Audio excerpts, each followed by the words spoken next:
আসসালামু আলাইকুম প্রিয় দর্শক, আসছি হলো বারখাদা মাঠে, অর্থাৎ বাইপাসের পশ্চিম সাইডের বাইপাস সড়কের এই মাঠে তামাক আবাদ হয়। এখন তামাকার ভুট্টো হয়েছে, এখন হচ্ছে ধান। সেই ধানের জন্য বীজতলা তৈরি করছে চাষি ভাইরা।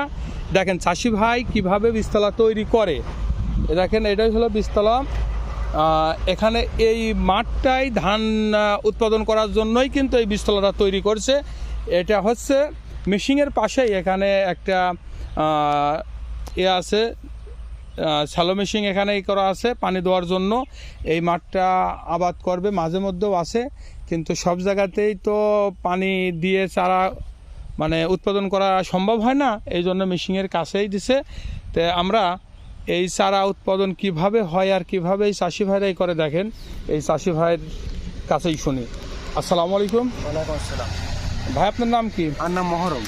মহরম জি ভাই, আপনি এখানেই বসে খাচ্ছেন? এখানে বসে খাচ্ছি যে মাঠে। এই দেখেন চাষি ভাইদের কর্মটা দেখেন, যে চাষি ভাইরা যে জায়গা ধান উৎপাদন করে, যে বীজতলায় বসেই কিন্তু সেই ধানের চাউল দিয়ে ভাত বাড়ির থেকে এই জায়গা বসেই খাচ্ছে। আর আমরা এই ধান এখান থেকে উৎপাদন হওয়ার পরে যখন আমরা গোডাউনজাত করি, তখন আমরা সিন্ডিকেটের আওতায় যখন বিক্রি করি, তখন আমরা মহাজন সেজে যাই।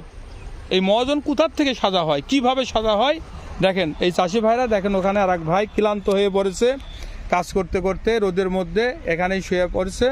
এখন বেলা বাজে 10টা, কিন্তু রোদের তো খুবই তাপ। এই তাপদাহর মধ্যে এই ভাই সকল দেখেন কাজ করছে অনেকেই। ভাইয়ের মুখে কিছু শুনি যে কীভাবে এই হবে আর এই মাঠে কি অবস্থা পানির। ভাই একটু বললেন। পানির সংকট খুব কম, বুঝছেন, মানে এই যদি বৃষ্টি না হয় তো এই চারাগুলো বৃথা হয়ে যাবে। মানে বৃষ্টি না হলে পরে এই চারা বৃথা। কেন আপনার এই মেশিনে মাঠ কভার করতে পারবে না? কভার করতে পারবে না, যেরকম পানি খুব উঠছে, খুব কম উঠছে। জি, পানি খুব কম উঠছে। আচ্ছা আচ্ছা।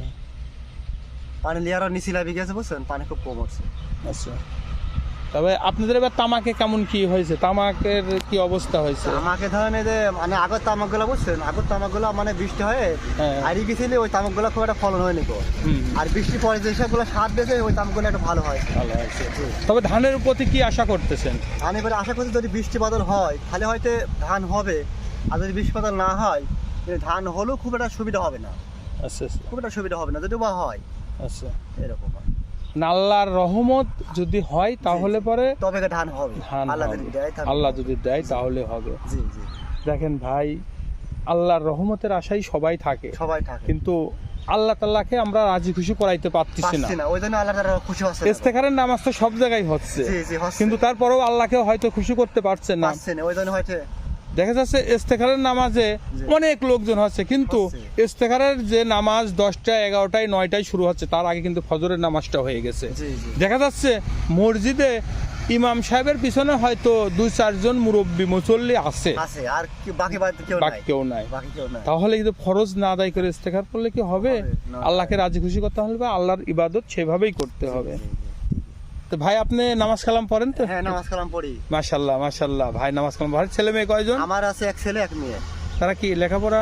হ্যাঁ, এক মেয়ে আছে, মেয়ের বিয়ে দিয়ে দিয়েছে, বুঝছেন। আচ্ছা মাশাআল্লাহ। মেয়েরাই বড় আর এই ছেলেটা আছে ছোট।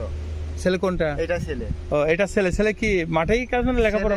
আছে আপনার আছে যে লেখাপড়া করেছে, বুঝছেন, করতে করতে মানে এখন ধরেন এই মাঠে যে আমার নিজের কাজ করছে, আর ওই যে একটা কোম্পানি না, কোম্পানি কাজ করে। ও, ছেলে নিজের আবাদ করছে, নিজের কৃষি কাজ করছে, প্লাস দূরে একটা কোম্পানি দেখতে পাচ্ছেন, একটা কারখানা দেখতে পাচ্ছেন, ওই কারখানাতে পার্ট টাইম ওখানেও চাকরি করেন।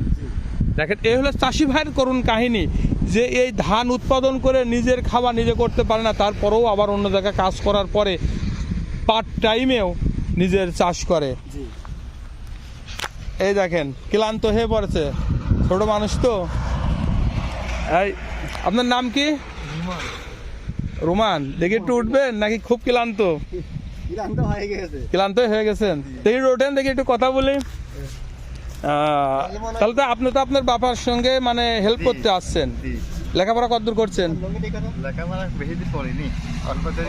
অল্প একটু করছেন।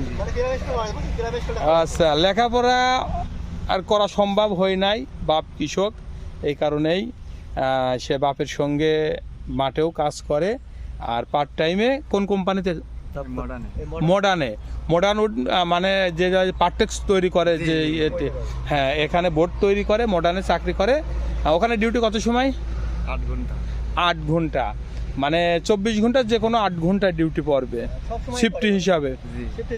আচ্ছা আচ্ছা, রাতেও পারে দিনেও পারে, বাদ বাকি টাইম বাবার সঙ্গে কাজ করতে আসে। দেখেন, এই হলো আমাদের চাষিদের পরিবেশ, এই হলো আমাদের চাষি ভাইদের যে ফসল ফলায়, কিভাবে এদের খাওয়া দাওয়া, কিভাবে এদের ঘুম। দেখলেন ছেলে সঙ্গে করে নিয়ে আসছে, ছোট মানুষ রোদের মধ্যে মানে খুবই ক্লান্ত হয়ে গেছে, এই কদম গাছের নিচেই ইনি বিশ্রাম নিচ্ছে।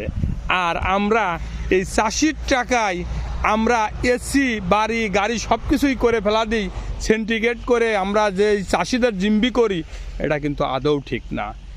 এই দিক থেকে আমাদের সমাজ, আমাদের পরিবেশ, আমাদের দেশ, এই দিক থেকে খেয়াল করতে হবে। এই চাষি ভাইদের মূল্যায়ন কিভাবে করা যায় সেদিকে আমাদের লক্ষ্য করতে হবে, যেটার জন্যই আমরা এত ফুটনি করতে পারি, আমরা মনোজন হতে পারি, আমরা দেশ বিদেশে উৎপাদন মানে রপ্তানি করে আমরা টাকা আয় করতে পারি। এই যে তামাক বাংলাদেশে নিষিদ্ধ, এই চাষি ভাই কিন্তু এই তামাকটাও চাষ করে।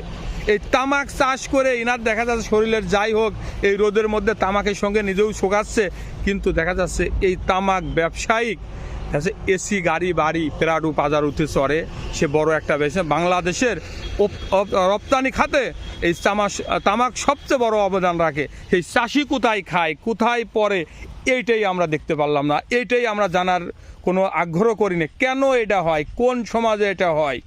যাদের টাকায়, যাদের পরিশ্রমে আমরা এত দূর আগাই যাই, আমাদের দেশে সুনাম কুড়িয়ে আনে, বিদেশ থেকে যে মুনাফা আসে, যে ডলার হয়, সেগুলো কোন কারণে, কোন জায়গা থেকে আসে, আমরা সেদিকে একটু লক্ষ্য করি। সরকারের প্রতি দৃষ্টি আকর্ষণ রইল যে আপনি যে এই চাষি ভাইদের দিকে একটু সুনজরও দেখবেন। আপনি এই সিন্ডিকেটটা মুক্ত করার চেষ্টা করেন। এই যে সিন্ডিকেট করে যে অসাধু ব্যবসায়িক, তাদেরকে একটু সতর্ক করেন। আল্লাহ হাফেজ। পরের দিনে অন্য জায়গা, অন্য কোথাও দেখা হবে। আল্লাহ হাফেজ।